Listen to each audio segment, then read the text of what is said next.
comment, comment réaliser un audit. Quels sont les éléments de mesure qu'on va pouvoir utiliser ou quel référentiel on va pouvoir utiliser.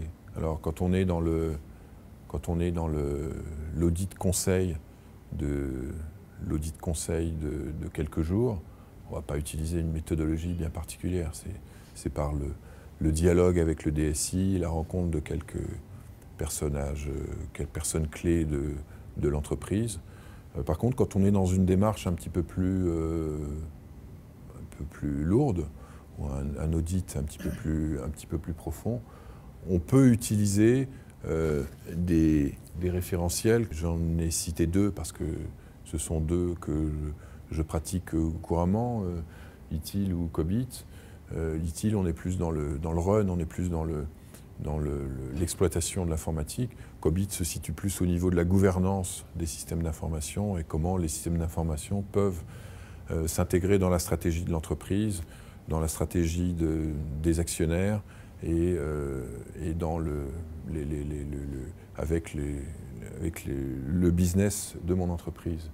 Mais bien entendu, on ne vous propose pas d'utiliser systématiquement une démarche de type COBIT. Mais une démarche de type COBIT peut, il ne faut pas en avoir peur. On a un questionnaire qui est préétabli, qu'on va évidemment adapter dans chaque cas, selon la nature de l'audit qui est recommandée, et qui va nous permettre de fournir des résultats synthétiques et assez clairs, comme ce que vous avez là sur l'écran, au travers dans quatre domaines. COBIT, c'est un certain nombre de domaines, il y a 37 processus qui seront analysés. Au travers de ces processus, on va mesurer un niveau de maturité qui va de zéro, où il ne se passe rien du tout. Ils ont juste tout simplement complètement oublié de s'en occuper. Heureusement, on ne trouve jamais du zéro dans les entreprises, ou alors la situation est grave. Jusqu'à 5. 5, c'est tout va bien, le processus est maîtrisé de façon... en tout cas, l'exécution du processus est maîtrisée de façon parfaite. Et puis, c'est révisé de façon périodique, tous les 6 mois, tous les ans. Il y a de l'amélioration continuelle. On trouve quasiment jamais du 5 non plus.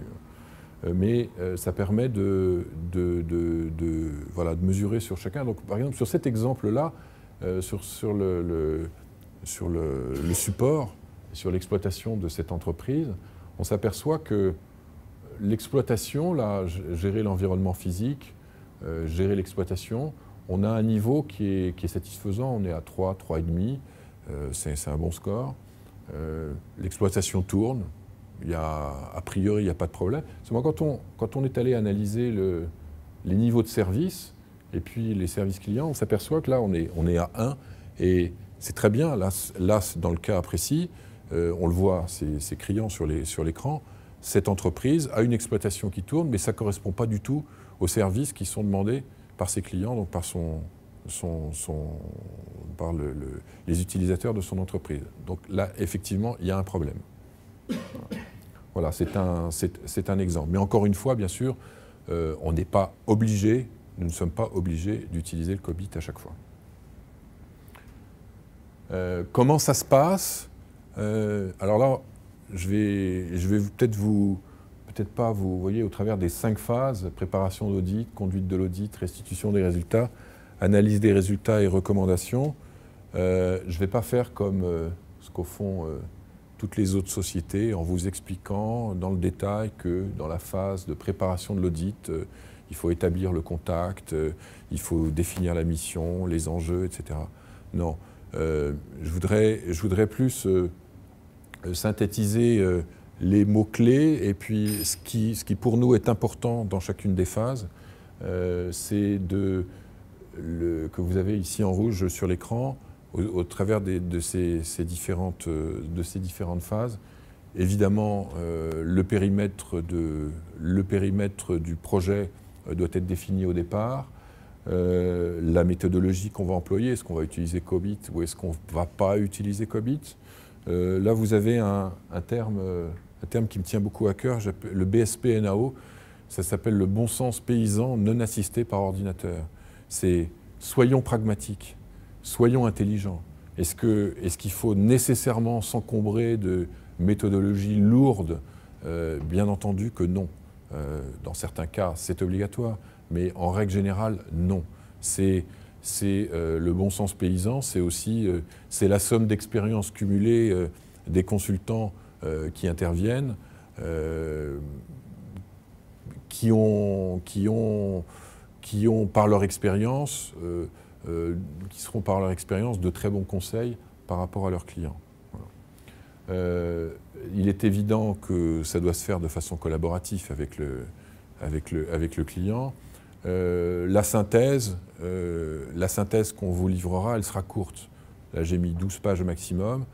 Je suis désolé, mais nous ne savons pas faire un document PowerPoint de 250 pages avec 270 mots par page, et des dessins et des flèches dans tous les sens. On ne sait pas faire ça. Il y a d'autres gens qui savent très bien faire ça, mais nous, on va vous proposer une synthèse courte pour aller directement à l'essentiel. On veut rester pragmatique, je l'ai dit tout à l'heure, et on va vous fournir 5 recommandations maximum. C'est pas la peine. On n'est pas encore une fois, on n'est pas dans la démarche d'un audit lourd de X centaines ou milliers de jours.